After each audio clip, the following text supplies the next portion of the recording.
So just in the same fashion as we did yesterday, we'll go back to the topics that were covered today. If I skim through what was covered this morning, we had Lei explaining to us details about Barrack 2.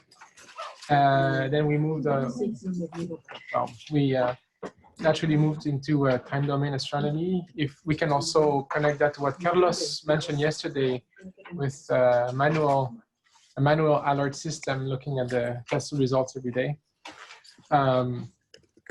And later in the morning, we went over the variability and we covered the young stellar objects. So we can try to cover the same topics again, but in an open discussion.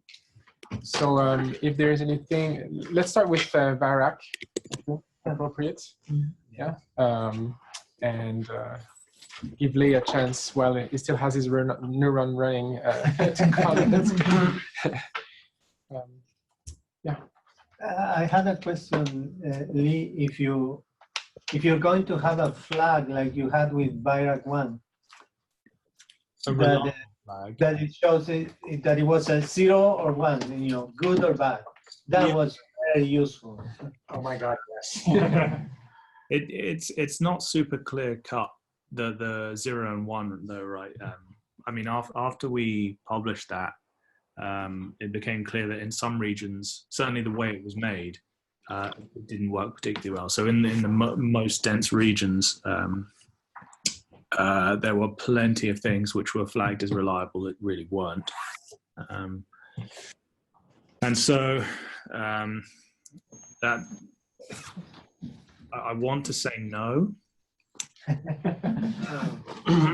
That's too bad. I don't know, maybe I could be convinced. This is Bob Benjamin. I found that incredibly useful. Yeah. I mean, I understand that the value of having all of the information collected together is you get all the, you know, everything's merged together in that catalog, which is beautiful. And being able to just say, okay, these things don't trust right off the bat was very useful. I mean, I realize, and I think most people would, that just because it says reliable, you still have to worry about it. But being able to get rid of so many of the sources that are known to be unreliable was very useful. Yeah. So I mean, one thing I found playing around with what I have so far is that basically, if you have a J and an H detection in addition to the K ones, and maybe if you have 20 K epochs as well, then you can basically be guaranteed that it's reliable, and that's some 600 million rows. So that, in a sense, that's the reliable set. There's plenty of real stuff which clearly, you know, is not detected in J and H. But you know, if you want a reliable sample, if you require those, then it is. So I think the original question is, could there be a column reflecting that? And if it's not 0 and 1, could it be a value between 0 and 1? Yeah, we could have a flagging system, you know, in the way that ICAC does these things rather than just a binary thing. You know, it's just the more complicated it is, the more time it takes to do it. You know. Yeah, that's probably, yeah.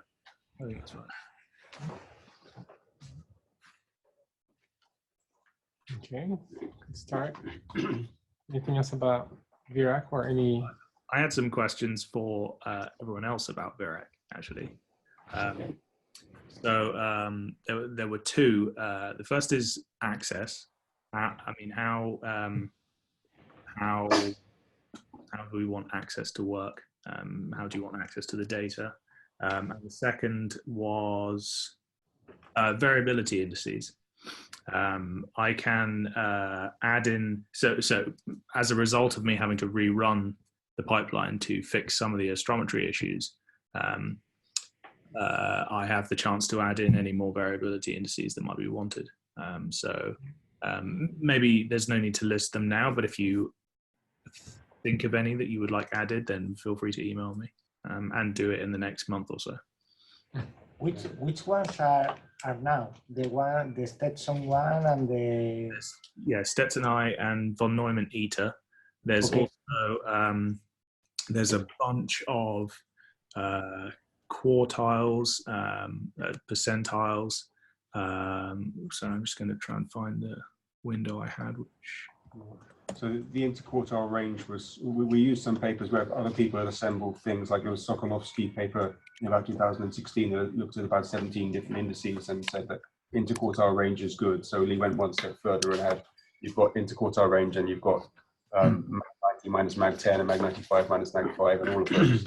Yeah, as well as -1 and all the percentiles I've got 1, 2, 4, 8, 16, 32, 50, 68, 84, 92, 96, 98, 99. I've got tons. Standard deviation, mean, mad, min, max. Yeah. We don't have anything about periodic stuff at the moment. I don't know if that's something that's remotely practicable to do for everything. No, it's not. No, I mean, structure functions perhaps, but things like period is not really an option. Essentially, if you can take an array, a 2D array, on one axis you've got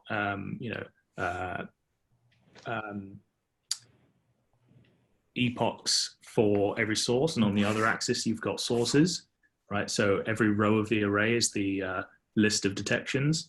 If you can think of a way to implement your index in NumPy using that, then I can add it very quickly, if that helps.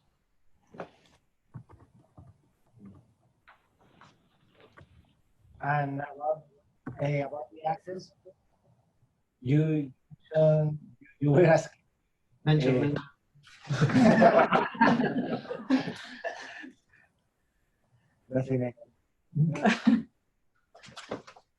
Sorry, I can't hear you very well. I think I missed. Can you hear me now? Hello? No, it's sort of cutting out.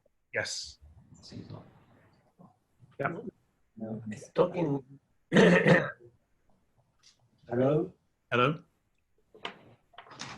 Okay, go ahead. Can you hear me now? Yeah. Hello.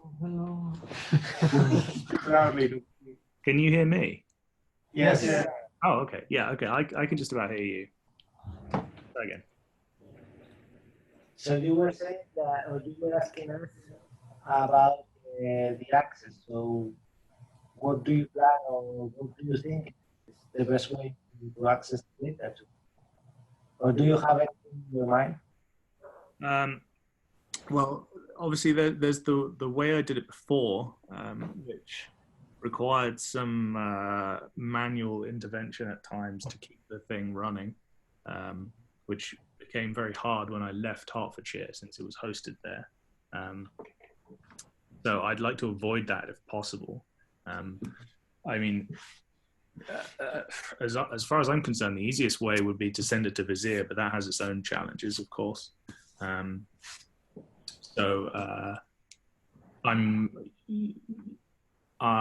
not entirely sure what the best way to do this is. I mean, the metadata tables are, like I said yesterday, a couple of 100 gigabytes. I'm perfectly willing to make those available just on the web in a directory. There's 11,000 odd tiles, Hilo pixels, that is. So, I mean, it's very easy to pick the one that you're interested in and simply download that one. That makes sense. But it's not a particularly elegant solution. So. No, I know.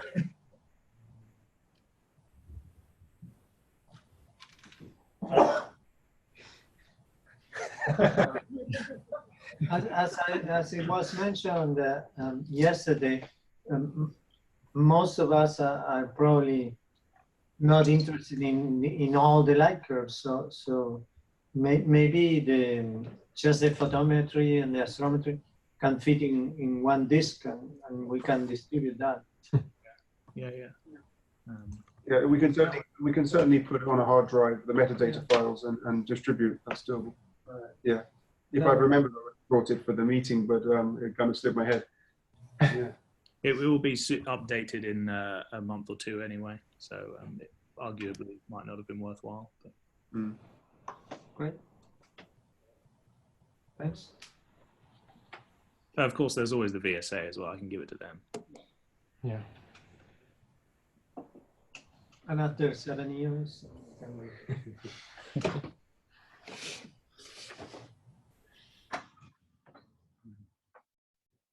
Test? Yeah, I can hear you. Anything else regarding VRAC? And I will continue to play with the volume as long as Lei has to comment, but at some point we might have to mute our remote participants if we don't want to have too much feedback. So in practice, if I wish to take some data for a given tile, the best solution will be to write to him. Oh, at the moment, if you want it, just send Phil or I an email, and we can make a Hilo pixel or several available. Yeah, I did 4 trials for Jura and her student Nicholas about a week or 2 ago. It was a couple of 100 gigabytes to download, but it was fine. Yeah. Okay.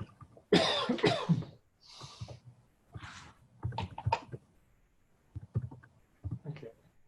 Then next year we'll see how this has evolved. Next meeting. And what are the plans for the paper? This. The Variability 2 paper. Yeah.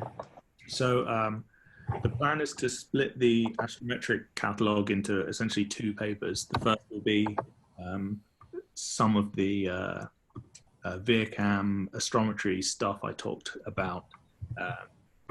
The second will essentially just be a catalog, catalog and some sort of science that shouldn't be too particularly difficult. I'm not entirely sure what to use for that, but something.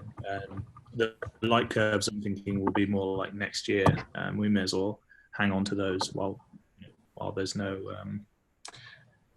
competition or anything. Like Gaia's not going to go in and provide a bunch of stuff of light curves in this time frame. So we may as well try and exploit them as much as we can for the next 6 months, a year, and publish those. That's how I see it, anyway. The only competition I foresee is that the DR3, Gaia DR3 will have light curves. So Is that DR3A or DR3B? I don't think they're publishing those until 2021, the light curves, are they? That's what I thought. DR3 is in two releases, like DR3A, DR3B. okay. Yeah. So DR2A will have the astrometry and photometry. I can't remember, to be honest. So I'm looking at it now. DR3A is There's 2 releases, but I didn't look at what is what. So. so DR3A is astrometry and photometry and quasars and extended object results. DR3B will be object classification and astrophysical parameters, RVS spectra, mean radial velocities, variable star classifications, solar system results, and binaries. Right. But yeah, light curves are a little way away. So Great. Kevin, can you say something? Just anything, just to test the audio. Hello, can you hear me? I can. Yeah. I fixed it. Good. Yeah, it was only that corner that I couldn't hear from. It's very strange. Yeah, there was someone else in the room having a microphone on. That was causing the closed loop. It's over.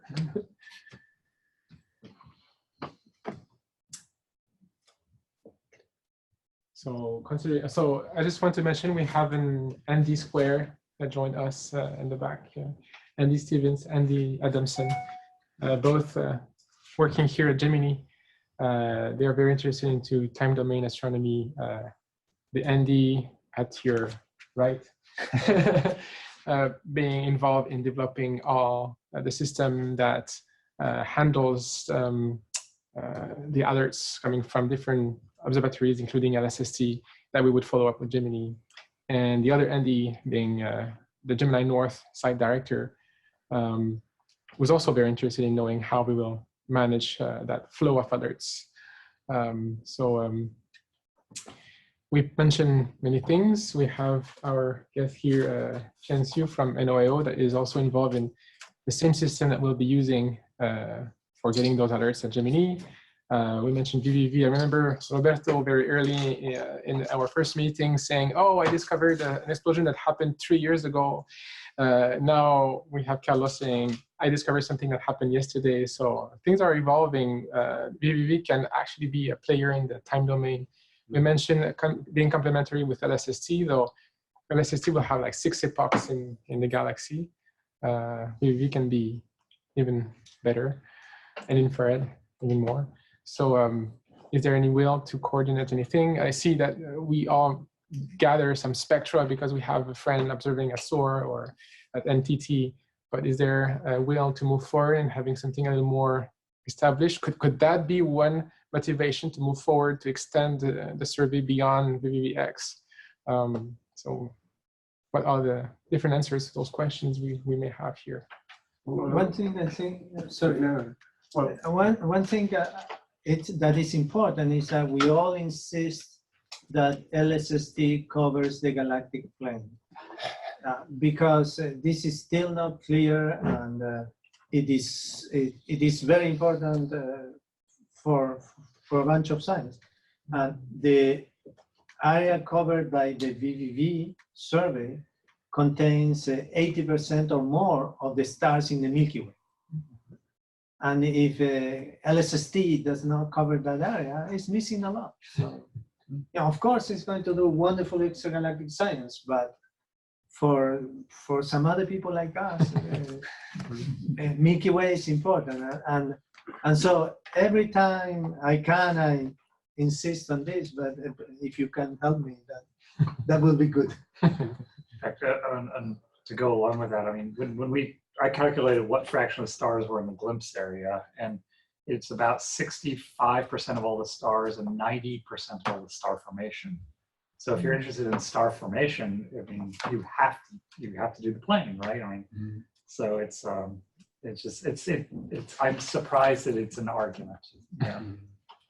Yes, I want to mention, I'm not sure if people here are also in a LST white paper. So it's led by Rachel Street that suggesting the importance of doing a galactic plane survey. So the main motivation for Rachel, because she's doing microlensing, that there are plenty of different science, especially variable stars, star formation region, galactic structures. So I think people are aware of that, just that we need more, we need to focus more so that the LST can hear our opinions better. So are you calling for joining that one given white paper for ASO 2020? Yeah, I think that's already. If anyone's interested, we can coordinate linking with the person needing Rachel. Rachel, so I can, if you want, if there's an email list I can circulate, I can send you the contact information for Rachel. And there's so in LST there are different working groups. So there's a transient variable star. There's also Milky Way. All these two, they're very interested in Milky Way variable stars or transient. So these two groups will be. They are two of the main pillars of the LST. So. Yeah, I'm in the Milky Way group, but there's limited interest in variable stars there. I think they're interested in star formation, galactic structure, that kind of thing. But if you're interested in time domain, I think transients and variable stars if you want to join.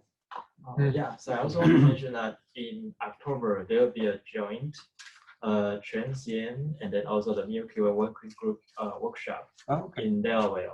So if you're interested, I can circulate the news. Thank you.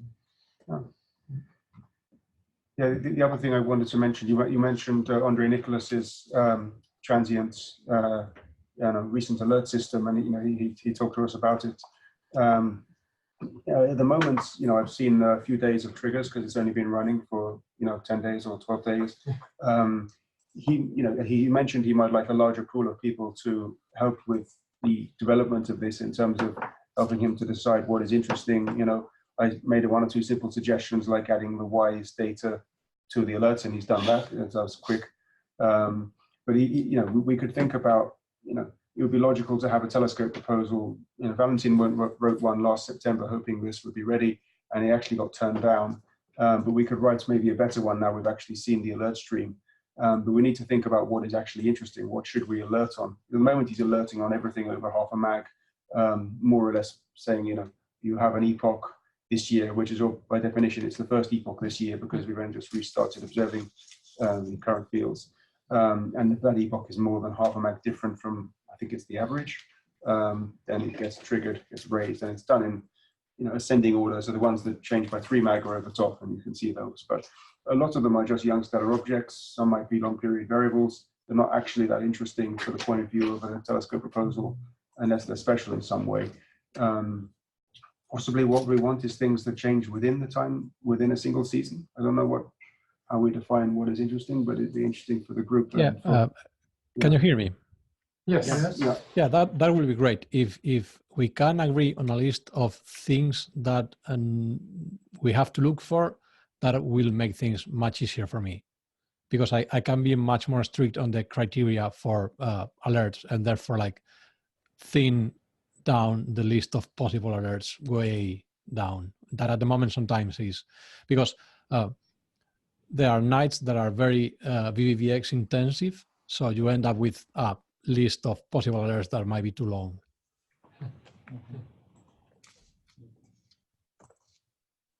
And also, yeah, as you said, Phil, we have to decide what to do with the alerts, because at the moment it's just, you know, there is a list of them, and you know, some of them might look interesting, some of them might not, but we don't do much with them. Mm-hmm.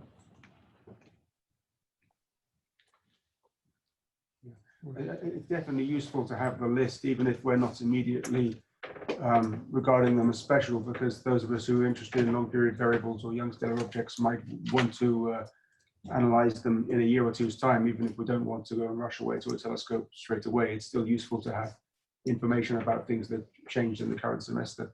I mean, sometimes we're actually going observing, you know, we want to know the latest photometry, so that's all helpful. Yeah. When you mention access to telescope time, what kind of proposal you're mostly using? Target of opportunity or just normal programs with undefined targets? It often has to be target of opportunity. If something's going to explode at an unpredictable time, then you have to have a target of opportunity, and I don't see another way about it. Are you thinking photometric or spectroscopic follow-up? Could be both or either. Yeah, either, I suppose. Yeah. I mean, you know, you can imagine some variables will be interesting to follow up photometrically, less so spectroscopically. Microlensing, for example, you don't necessarily care what the spectrum looks like. I mean, also because there is a strong argument for photometric in the sense that some of the alerts, so you have data that, you know, the last archival data point maybe is from 2017, so you have a 1 year gap, and then now you have something that is half a magnitude brighter. So it might be worth sort of like having a photometry just to do, like, you know, maybe go one night and take a few photometric observations to see how the source is evolving, because it might be you have no information about what kind of thing you are seeing actually. So before spending the resources of taking a spectra that is normally more expensive, maybe it's a good thing to invest in cheaper photometry if you want. I just want to mention that from the NOAO field, we always have a couple proposals for different telescopes. So now we are integrating into the LSD follow-up network. So we have this AR network. So people in Las Cumbres, they have 1 to 2 meter telescope are involved. People in SOA, they have 4 meter telescope, they're also involved. And people here at Gemini, they're also involved. So if you have some good candidates you want to follow up, you can write such kind of proposal. I know it's supporting this, especially for the target observing manager toolkit.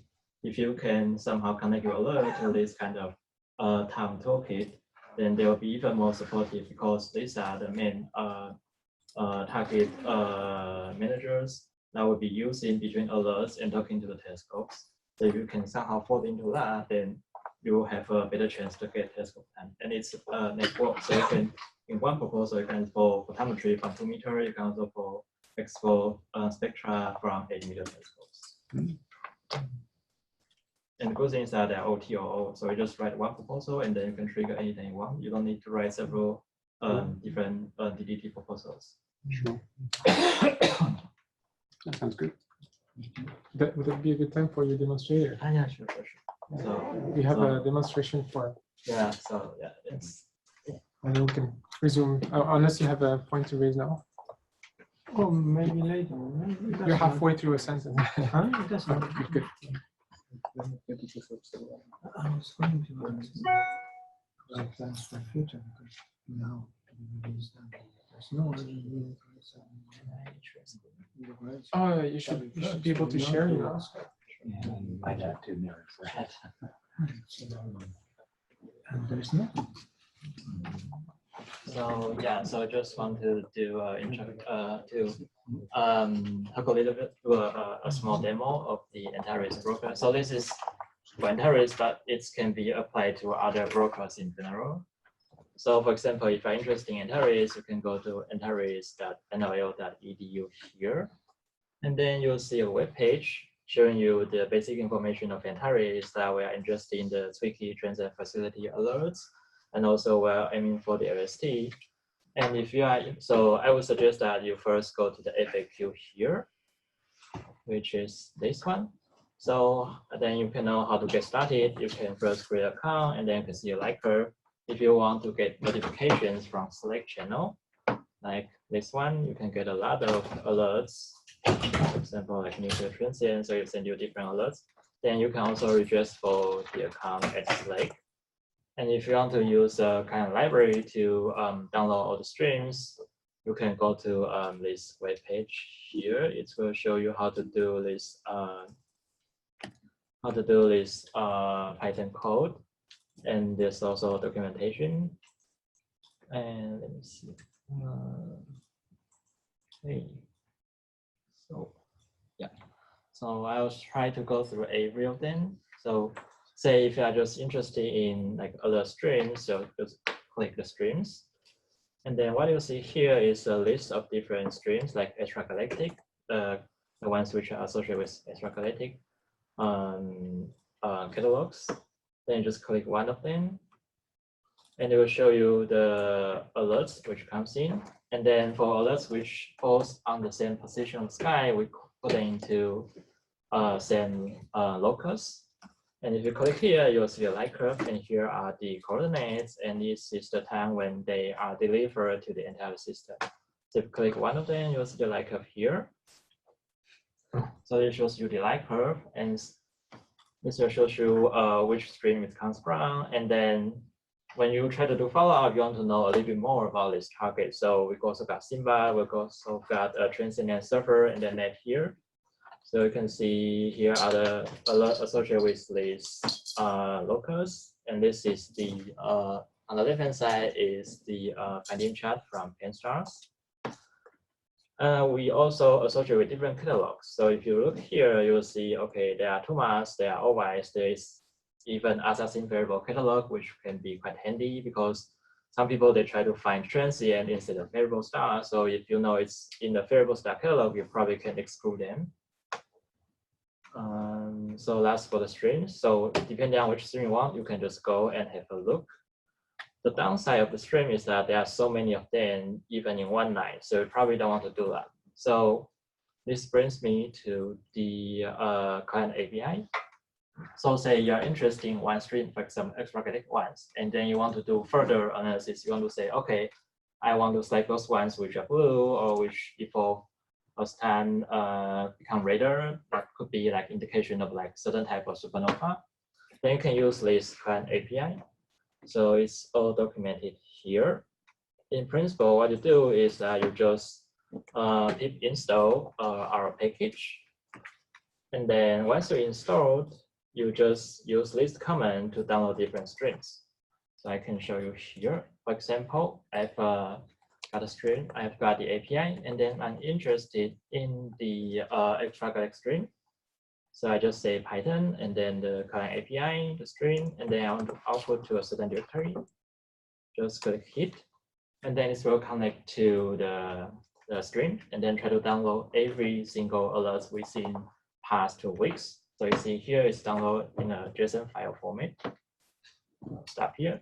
So if you, for some case, like, unfortunately like me, I just, stupidly hit cancel. The client API is quite smart. So once you got cancel, you can just resume, and then it will remember which alert it has already downloaded. So it will start from there and then complete the full alert stream for the past 2 weeks. And then you can write your own code to analyze all those alerts. And for some of you, you probably won't need this much information. So you probably just want to go to the watch list. So watch list is a list of objects that you can specify. So for example, I got several watch lists here. I can say add. Then we'll jump out a screen, and then here you just provide a list of targets with R index and then a radius. We now allow up to 1,000 objects. So you can see here, these are the objects I got. And then once it got hit, it will say, okay, we got some alerts here. For example, if I look into one of them, which happens to be a variable star, you'll see it's get hit like this. And then if you have Slack like this one, then whenever it's get hit, it will send you a notification right away. Like, just like today, 5 a.m. in the morning, it's got a several hit. I don't really even need to wake up, and just in the morning, I can check, okay, I got all these wonderful alerts, and then I can look into them one by one.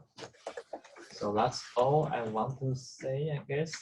Oh, by the way, so we also allow users to send in their own filters. So for example, you know how to select your own alerts. You want to do that? You don't need to have your own computer resource. You can just come to us, say, okay, you go to this, we call it Antares dev kit. So you just go to here, and then you will open a notebook, a Jupyter notebook. So you can try with some of the test alert here.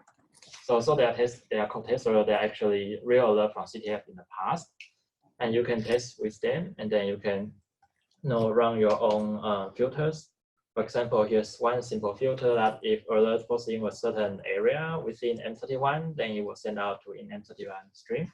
You can also do the same thing, and then you can test. And then once you finish with your test, you can send the filter to us, and then we'll put into Antares so that your alert will be there in real time. So whenever there's something happening, your selection criteria will send out a notification to you.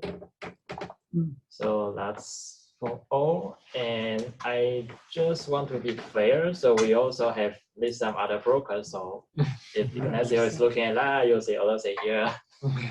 Try to make him happy, Yeah. But there are also others. So yeah.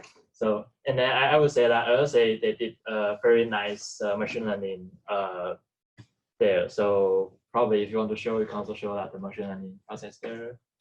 I can click there. I mean, there's very nice features from LSA. So like they have now a Supernova Hunter, which is really nice. So they just go to the recent alerts, and the most recently 100 supernova they think they are possible candidates, and it's really fancy. For example, just click this one. It will zoom. Please focus on the left-hand side. It will zoom into this alert, like this. Let's go jump to there. And then they also have, this finding chart. And then if you click this one, you also have light curve. So it's pretty neat. So yeah, probably Ignacio has more to say. But for me, I mean, that's all for the Antares and also the broker in general.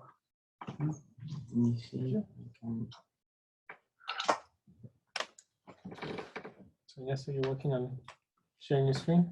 Yes. Okay. So if you can free. Sure. Now, sure.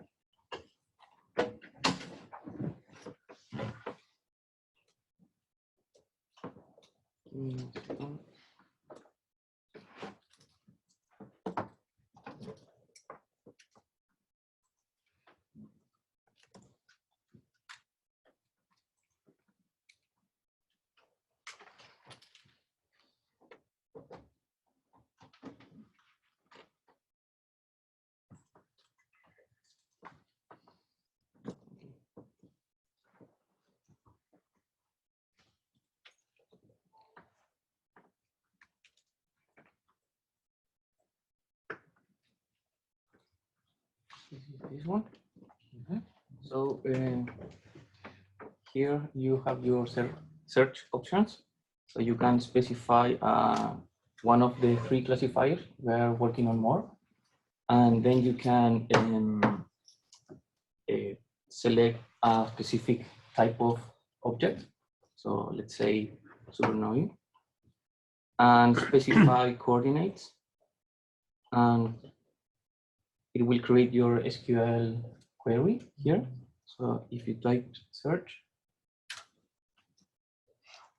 you will have the object ID, the number of observations, and it will have a classifier score, but here it doesn't have it. But if you click in any of them, you will have the light curve, and you can click different options.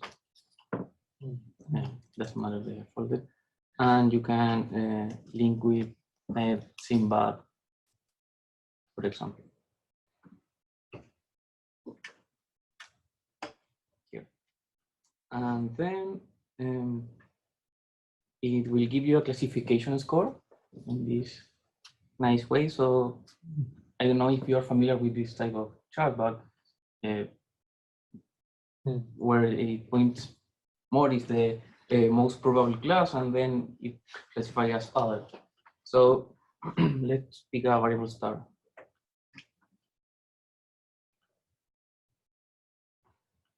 So this one. And again, the list is really long. And again, you have your light curve and your folded light curve. So here it is. And you can do cross matches. So you have all the sources where this object appears. So if you click one, you have the related information and the units. And you can specify the cross-match radius. And it will give you I guess the closest targets. I don't know the details. And I don't know if I'm missing something. Of course, you can download your data here. And I guess this is the public version of alerts, but the beta one has many more options. And in the future, you will be able to create your own query here. So if you are more familiar with the SQL, you can do more complex searches. And you can see the number of alerts is really large. Where's the data coming from? ZTF. ZTF, okay. Yeah, it's the same string. Same string, okay.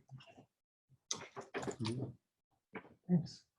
And you can also do searching.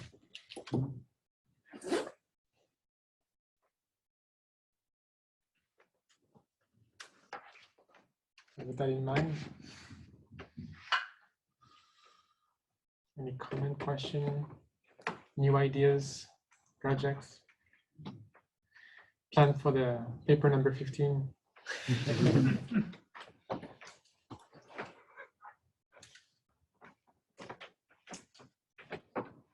So in principle, you can use this tool for any database. Yes, but there are some parameters that are tailored to ZTF because we are training to the LSST. So this is our training phase for the first slide. So if we can do this, we can do LSST, and we have to attract the community and ask for science cases. So if you have a question of a specific science that you want to do, send us an email and we can implement it in our pipeline. But in principle, if you have, for example, the Tomas ID for a given source, it should help you to find all information that it actually can find for you, right? Right.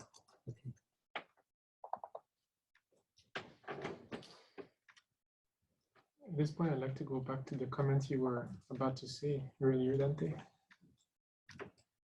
If it's still relevant. Oh, I forgot.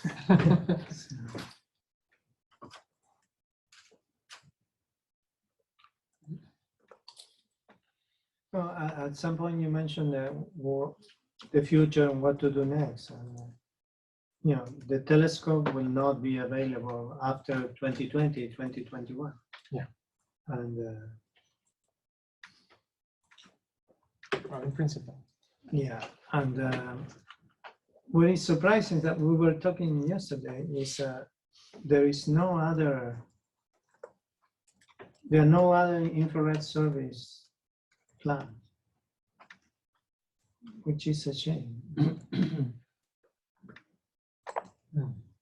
Yes, LSST will cover the optical pretty much. Well, it will clean up, but in the infrared, there's nothing. Well, the WFIRST is right now the longest wavelength filter cuts off at 2 microns. So as many of you know, a cutoff of 2 microns means that you're going to encounter a lot of extinction that'll block your view of things in the inner galaxy. So it seems sort of sad to me that it is possible that there will be one filter slot that opens up if they don't need it for engineering. And so there may be an opportunity to add a longer wavelength filter. But there are other people who want another blue filter for WFIRST. So that's one possibility. There actually is something called SphereX, which is a near-infrared survey, but it's not like what you guys have been doing. I mean, it's low. It's like WISE, but with spectral resolution. There's 98 spectral channels in the near and the mid IR. But would it be all sky? All sky, yeah. Yeah. So it's all first is more limited. Yeah, WFIRST. You know, who knows whether it will do a galactic plane survey. That would be fantastic. That depends on the popularity of that topic. And it sounds like the WFIRST and LSST are having very similar and parallel arguments about how to use those two telescopes and whether or not the galactic plane is a major consideration in those efforts. So. But SphereX is one thing that'll come along, but it's, you know, in some ways it's a huge step backwards because you're going to lower angular resolution. It's 6 arc seconds, but it will be 98 spectral channels. So basically sort of narrow band. So if you can imagine what your VVV day looks like all blurred out, but with spectral information, that might be something to consider for the future. And I think that's due to launch in 2024. It's about the same time if everything goes to schedule as WFIRST.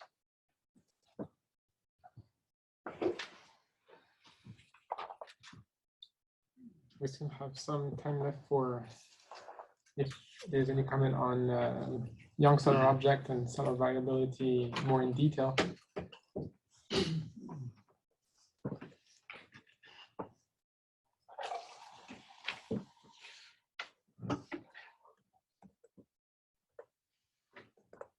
Oh, the lunch was too good.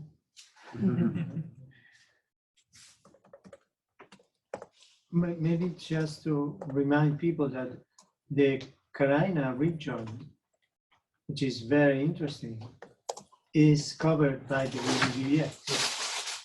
And as far as I know, nobody's doing anything. Janet Drew spends a lot of time on that region with BPAS Plus finding all the OP stars. But there are some data now. Yeah.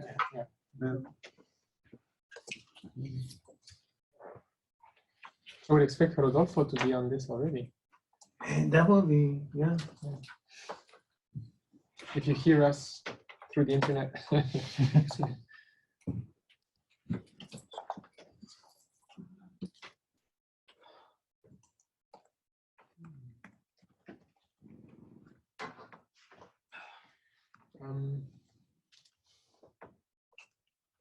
Yeah, I'm still making my way through the discussions of time domains. So with those fantastic tools available and this dynamic happening and this collaboration of different observatories ready to do the follow-ups, is there anything that this group can contribute to or benefit from that you can see like obvious low-hanging fruits for us to work on? Perhaps one thing I was wondering, and why you guys are discussing all these things, is okay, when Saito in the morning show us all these objects that we actually have no idea what they are. So perhaps it will be important or useful to have some effort in try to understand a bit these objects, not just for what we have now, but thinking on the future. Perhaps this could be a very important asset from what is coming. You know, so we have the data. Yeah. We just need to. Well, if I understand, all the wind discoveries, they were done manually. Yeah. There's nothing fancy to detect them. And then when we asked if any AI could be able to detect them, the answer was mostly, well, if you train them to point out the obvious, then you can look in the reminders what's left. If I understand well the answer. So that's still a huge effort. But I think there's other ways to do it. You don't have to use AI to find unusual things. There are other ways of doing it. You know, more classical ways where I could write a 2 or 3, you know, a very simple script which would search for a certain type of light curve. You have to just define the metric. You know, there are ways of describing symmetries of light curves. You know, with classical statistics, you can invent your own. A few people in star formation have done this. You know, whether something is a riser or a dipper. You know, and to what degree that is the case. I mean, when I find, you know, look at these unusual things with high amplitude, the kind of what is that object? So you immediately think, oh, this could be the tip of the iceberg. If this one strange object is one of 1,000 or 10,000, and all the others have lower amplitude, you have a really exciting paper. And, you know, no one has really looked through the bulk of lower amplitude things for all the weird stuff yet. And I think that there are ways we can write some scripts to look for particular kinds of variation, where we might see one high amplitude example, we might imagine something that might exist for theoretical reasons, and then we can write a script that looks for that particular kind of object. Would it be possible to even have that in a timely fashion? So if we have any follow-up that needs to happen at specific times, that it's doable, rather than being reactive and say, oh, I wish I had a spectrum when it did decline or something like that. I think it's going to, I don't know, I mean, if Lee's still listening, he might know. I don't know how long it takes to run a metric on the entire database. It's not trivial. Depends on the metric. Yeah. Yeah. It's also, I don't know if anybody have thinking on how cadence has impacted on the way that we are looking for this business, because depending on the specimen, because you know that the cadence of VVV is not perfect, but perhaps this opens an opportunity to, okay, from this kind of cadence, we are able to recognize this and that better than it could provide some inputs for future. Yeah, well, my understanding is in the collaboration, we don't have any group focusing on that question, really. It looks like it has been done because it was feasible. We harvested the low-hanging fruits, but we don't have any team that is focusing on that type of effort, right? Am I right?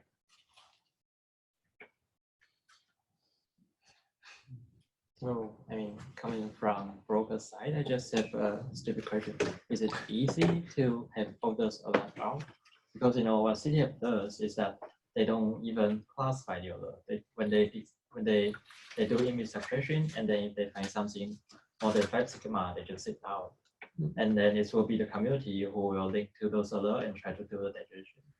So if that, you know, if VVV can just send out the alerts, and people who are interested can just, you know, look into those data, because I know that everybody is so busy, so you cannot looking through all the alerts.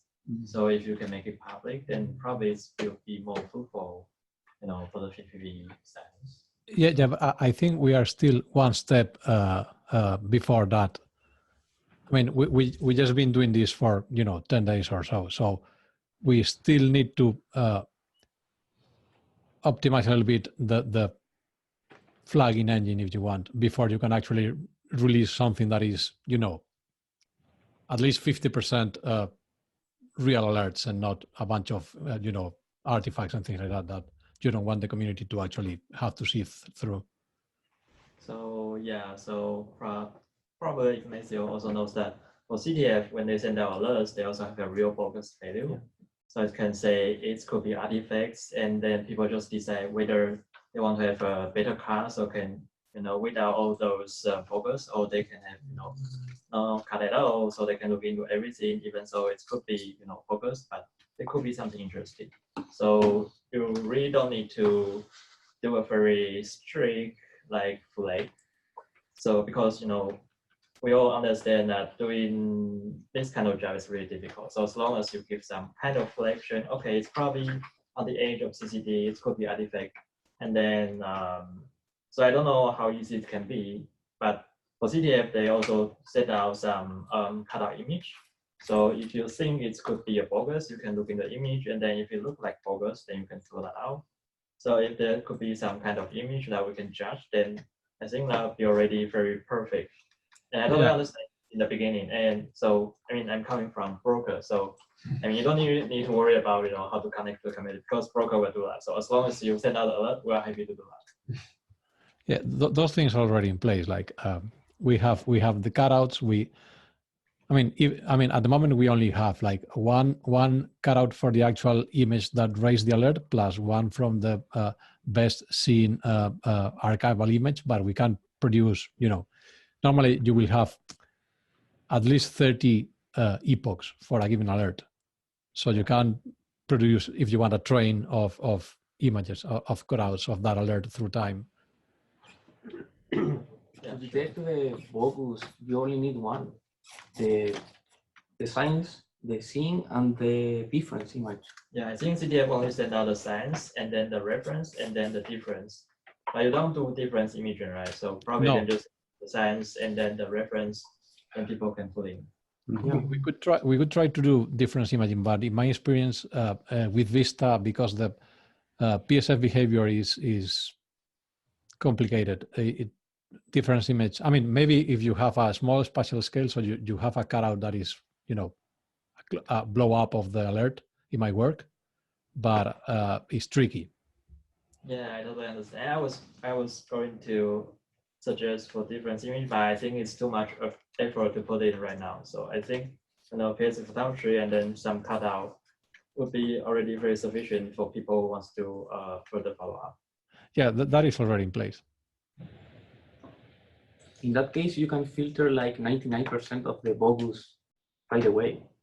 There are plenty of algorithms already published that can do that. The work will be to implement them, but I think it's more straightforward than we think. So this should be an easy, like we can set up talk offline if you want, send me an email or whatever, and we can wait. But in principle, all the pieces are in place. So it's just a matter of formatting and things like that. Sure.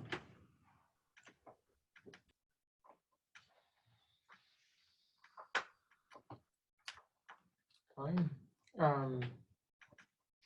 Yeah, for the schedule we have still plenty of time for discussion. Let's see how far we can go with those topics. We have not touched actual variability and young stellar objects, so I don't know if there's any questions that people kept from this morning's presentations that you can ask now or anything of that type. I have a question about the YSOs field. See that you have been studying a lot of this objects, and I was wondering if have you? I don't know if you know that Apogee has a lot of spectra for hundreds, perhaps thousands of YSOs in several star forming regions in the northern hemisphere. Cygnus X is one of them. Oh, no, I didn't know that. No. Okay. So I am mentioning this because, as far as I remember, at least in two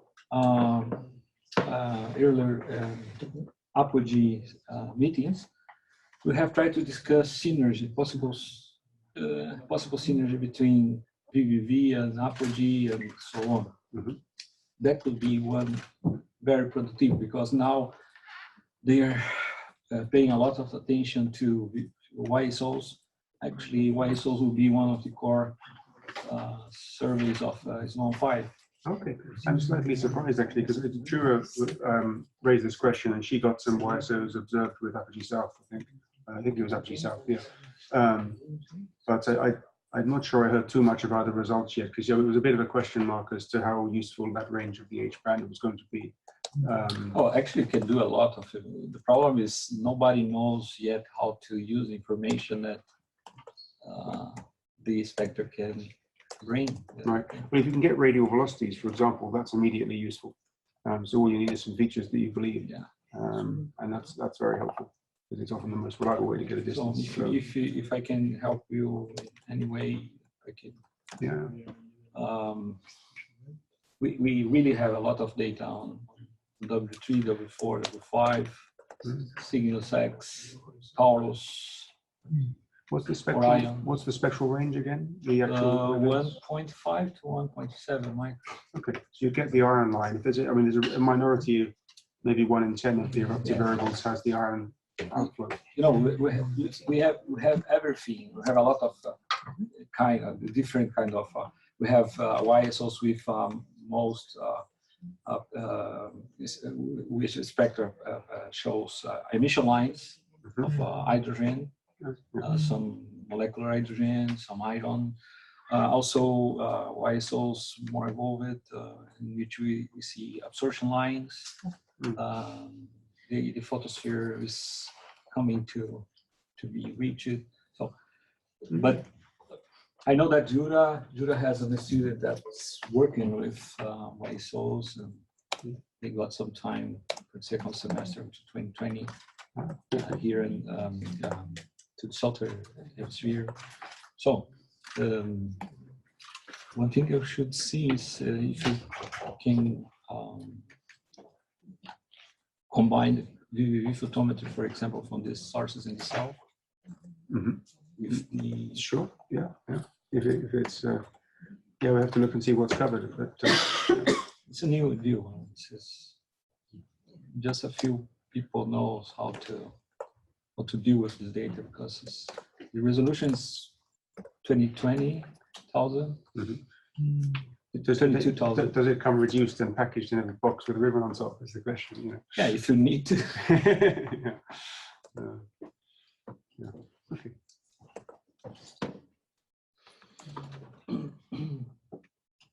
I want to make a request.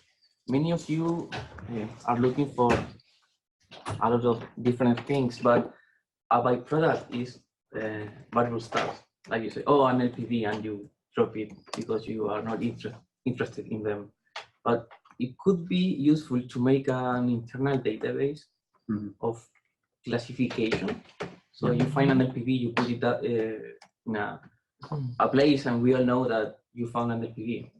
And it doesn't matter if there are repeated objects, but those could be useful to make a machine learning classifier to classify the inner part of the disk, because many of the sources are either obscured or saturated. So we do not have any information to begin with. So like a variable star dump, and just leave it there, and we will look through it. Is that possible to do? It shouldn't be that hard.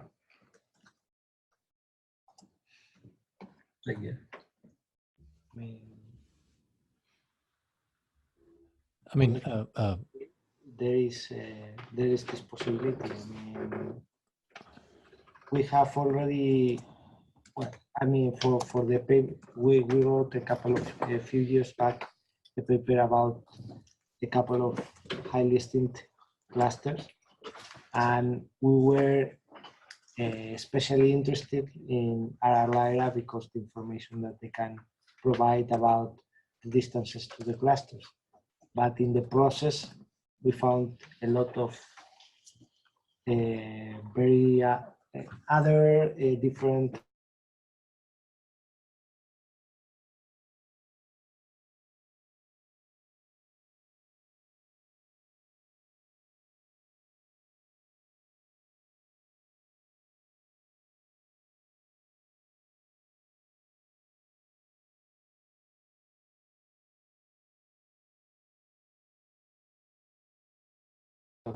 things like that. So certainly. And the bulge and the, I don't know if this is part of what the bulge and the Hilo. There are several projects in Apogee South whose data will become public soon. For example, RR Lyra. And I'm sure that probably many of them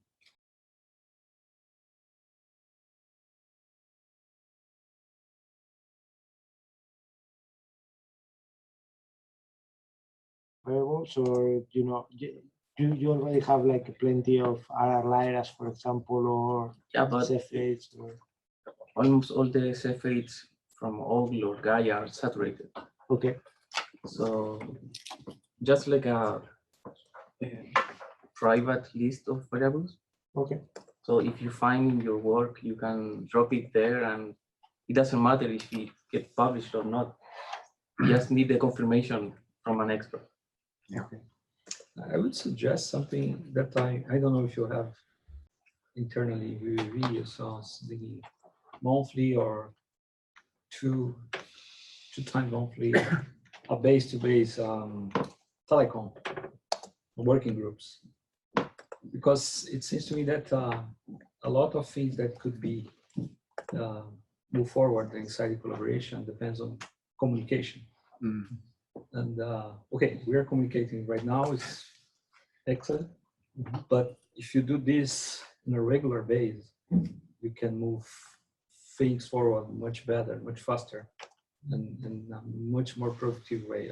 Of course, it takes more time, more work for all the people that are already saturated, but internally you form working groups. For example, Javier is leading something, and then there are people interested to help, and then we meet regularly, we put the problems on the table, tasks, needs, and the team try to work together and help and move things forward, and so on. Yeah. I don't know if it's feasible with that.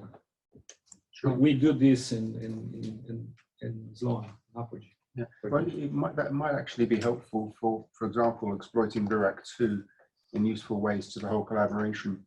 Lee, are you still listening? I am. Yeah, because what I was thinking, I mean, I know you said, for instance, that it's not possible to run a period search on the whole survey in any easy way, but you don't really want to run it on the whole survey. You just want to run it on things above some threshold. So if you pick things which have a good number of epochs and an amplitude above whatever it is, a few tenths of a mag, you cut the numbers down to a manageable number, and that kind of thing, and with guidance from the group would be useful to a lot of people in the group, I guess, to identify lists of periodic sources, I guess. I mean, I'm just thinking off the top of my head, but I'm guessing that would be something people might want to be involved in.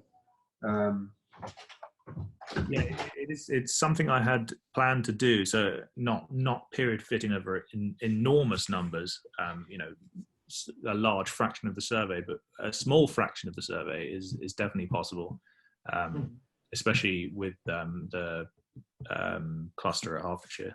It makes life a lot easier. So yeah, it's something to do, and I guess the thing is to decide what subset it needs to be run on. That's the main thing. But yeah, I think that should and will be done. I guess one possible avenue for this, I mean, it really depends on the scale of the subset you want to work with. But one of the things we are actually starting to work in here in Casu is to provide an access, data access through Jupyter Hub. So we have a small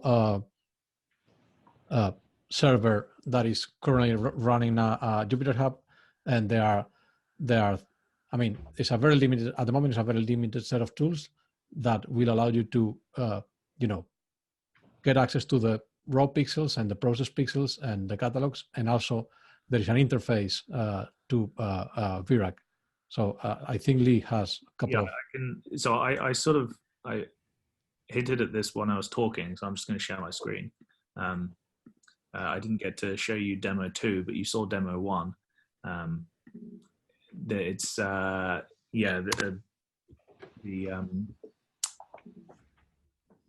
I need to be connected to the VPN for this to work. Show us the password.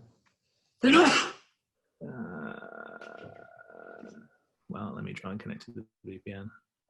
Can you still hear me? Yep. Did that work?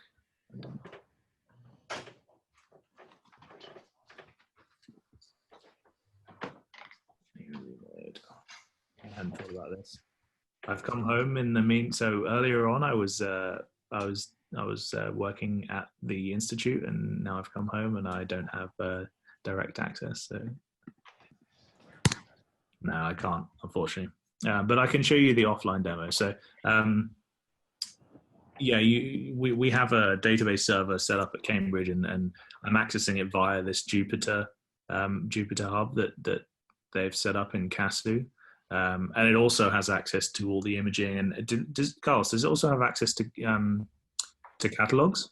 Yeah, I mean, I don't think it's at the moment wrapped, so there is not a convenience function, but yeah, there is access to catalogs. Right. Yeah, so I can, as you saw earlier, I can run radial queries in Barrack and refine them with various constraints, and view light curves and view cutouts of the images with some convenience functions that that Casu have provided. And you can also just run ordinary queries, so not necessarily radial. So here I'm just looking for variables like before, but without any kind of amplitude requirement. They're just 20 random variables, and you can sort of see the parameters that are available in the light curve, the aggregate light curve data. So we have all the mean magnitudes, the percentiles, standard deviations, MADs, quartile ranges, and so on. And then you can just fairly rapidly display all their light curves, and you have some kind of interesting stuff here, some long period variables, microlensing, and so on. I'm not sure what these are. That's periodic, clearly, and so on and so on. And then you can one of the great things about this Jupyter Hub is you can upload your own software. So you're running a Python instance in there, so you can add in any kind of functionality that you can imagine. So here I'm running a period fit on the 19th object. So this guy, I'm running a period fit, and I get a nice 600 and something day period, 653 day period there. That's pretty nice. And you can fit microlensing models and so on to your light curves. It's a very sort of it's a very elegant way of accessing and working with the data without having to transfer it all locally. So, yeah. Is there a small tutorial somewhere or somehow? No, because only how many people have access to this, Carlos? 5? About a handful. Yeah. But I mean, if you think this is worth investing time and resources, that we can certainly push forward. I mean, to some extent there is probably a small political thing to worry about, in the sense that we don't want to duplicate Edinburgh's role. And so we have to be careful a little bit with you know, with this, but yeah, we can push forward with this if it is useful for you. Yeah. Well, I mean, the guys in Edinburgh have never suggested that kind of user interaction. It's always been SQL based if you want to do something, but that's not, you know, that only allows you to search data columns that they've already created. It doesn't allow you to run your own scripts as such. So this is more flexibility, which, yeah, I mean, maybe they talked about some of that stuff a very long time ago, but in recent years, not at all. So, Yeah, I think that would be very useful. yeah, it does sound useful. Yeah.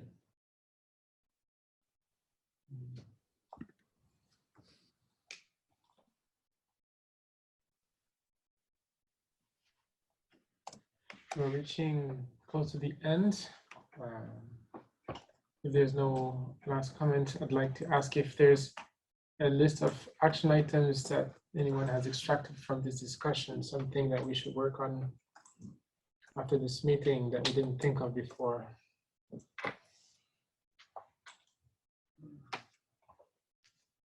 Oh, we're good.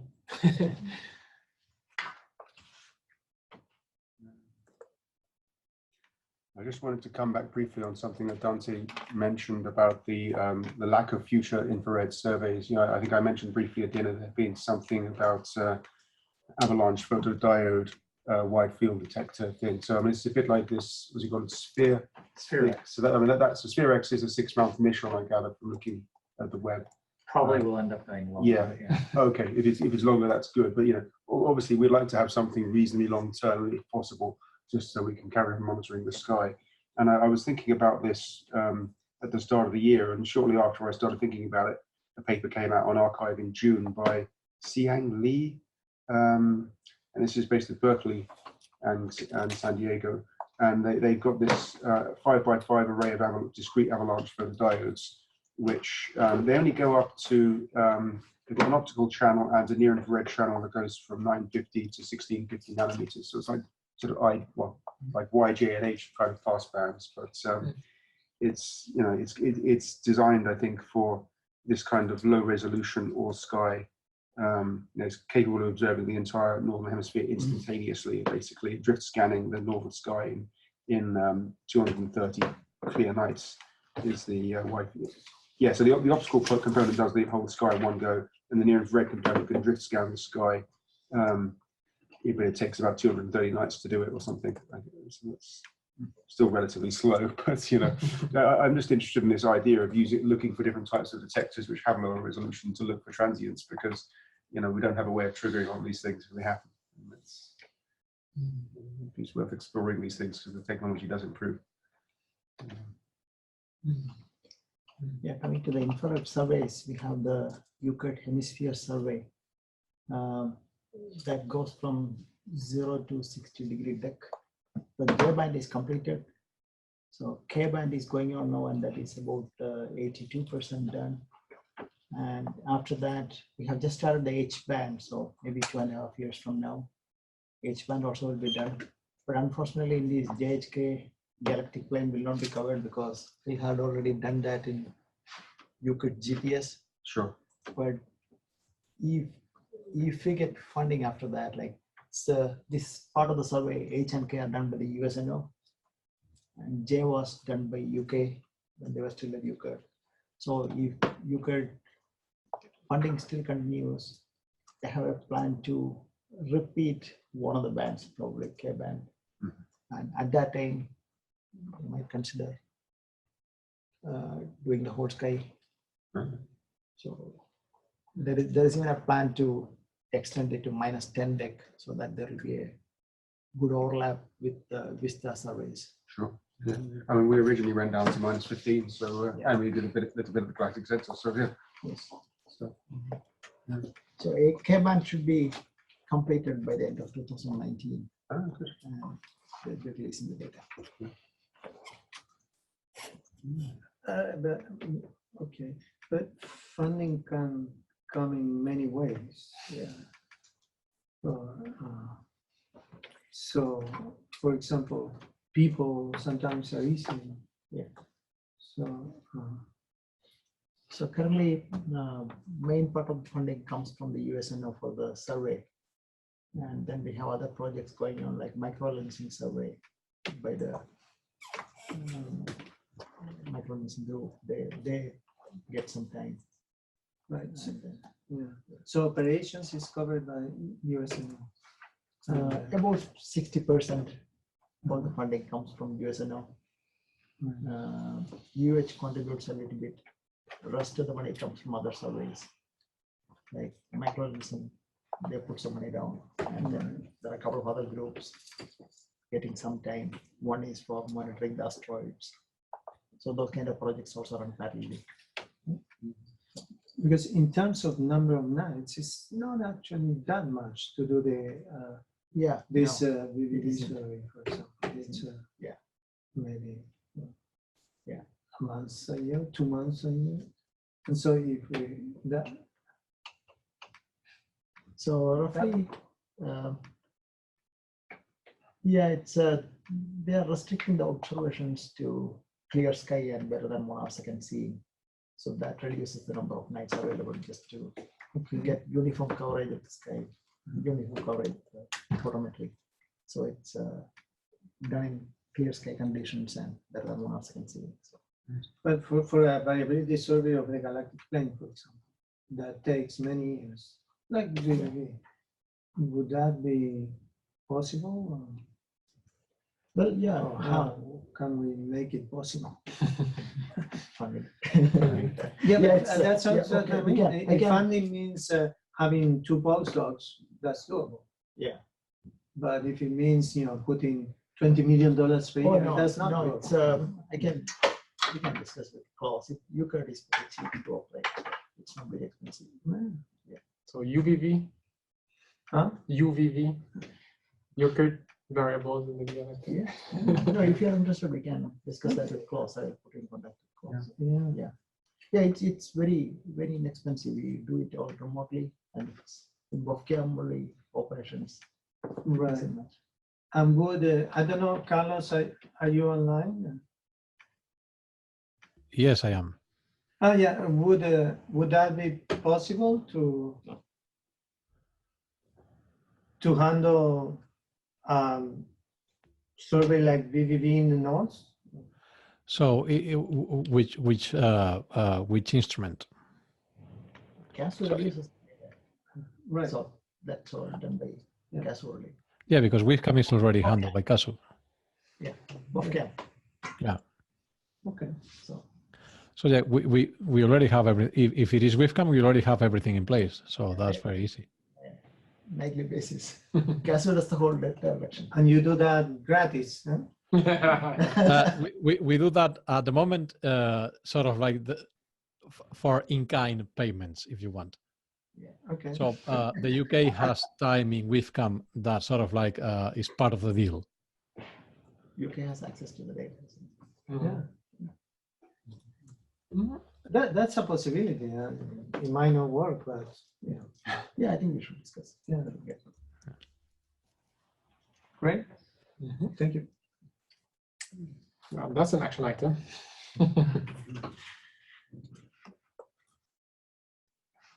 Yeah, the GPS survey was 2 epochs, isn't it? That's right. Yeah. So more epochs. More epochs and maybe one filter, like KS band. But of course, we have to think about it.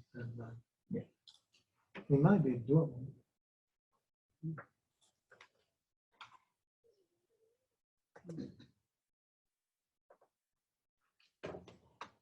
Is that on that positive note that we come to a closure? Probably.